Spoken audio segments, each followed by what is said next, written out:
Hello everyone, my name is Loko and welcome to some more StarCraft 2 Legacy of the Void. Today I got a game for you that I played a couple of hours ago, and the point of this video is not so much to show you the game, but to answer a common misconception that I've been seeing quite a lot on the forums, on Reddit, and pretty much all the different kinds of outlets that are available, as well as the comment section on this YouTube channel as well.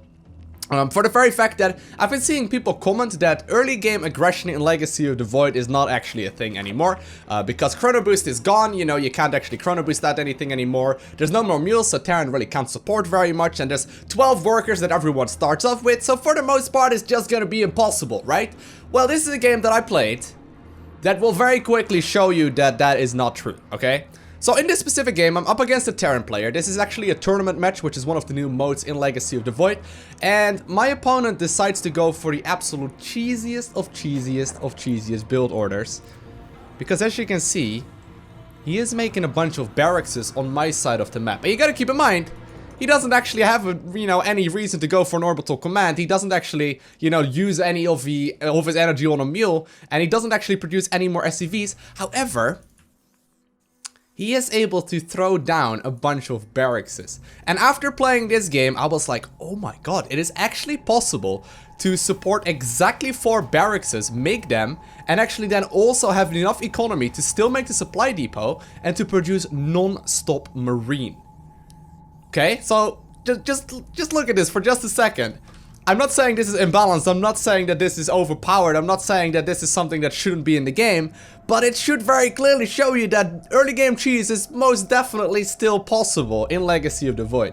The obvious way of dealing with this at Zerg is to simply send a drone out early enough and not just rely on overlords, because at this very point in the game I'm just going for a hatchery first, I got my gas going, got my spawning pool going, but in reality my opponent made 4 barracks close to my end of the map. He's producing depots and he's making 4 marines at a time. Perfectly spending all of his minerals. He's been practicing this for sure because he's literally not flooding anything at all. And he is constantly producing 100% of the time out of these 4 barracks. Now what he's gonna do is simply wait for a couple of these marines to spawn, rally them all across the map and absolutely murder me.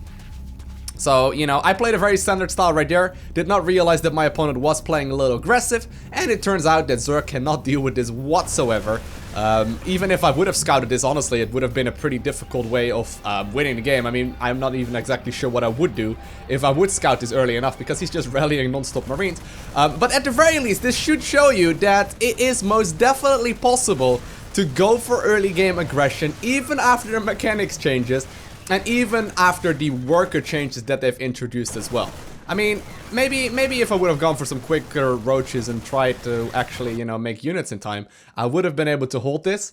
But at the very least, it should showcase you that it is definitely viable. Now, same actually goes for Zerg. I've been trying some more aggressive plays, not quite this aggressive though, where I built like a hatchery on my opponent's side of the map. But I've been doing a lot of Ravager aggression as well. That is totally viable off of one base, as long as your opponent doesn't scout it. You are missing out on a natural. And I've been seeing a lot of Protosses go for like not so much cheese, I suppose, but I've been seeing a lot of Protosses go for double gateways. And I've even seen people that make, one gateway on my side of the map, then make the cyber core at home, then add on the second gateway as well while that cyber core is building, and start pumping out double adepts. And if you don't realize that that is close to your base, and there's 2, gateways constantly trying to get to your side of the map, and in the meantime he's getting the warp gate upgrade and 2 more gateways at home, he can actually start warping in very quickly from the pylon that those warp gates are already connected to. And honestly, I feel like Legacy of the Void isn't even like 5% discovered yet. There are tons and tons of different options that are still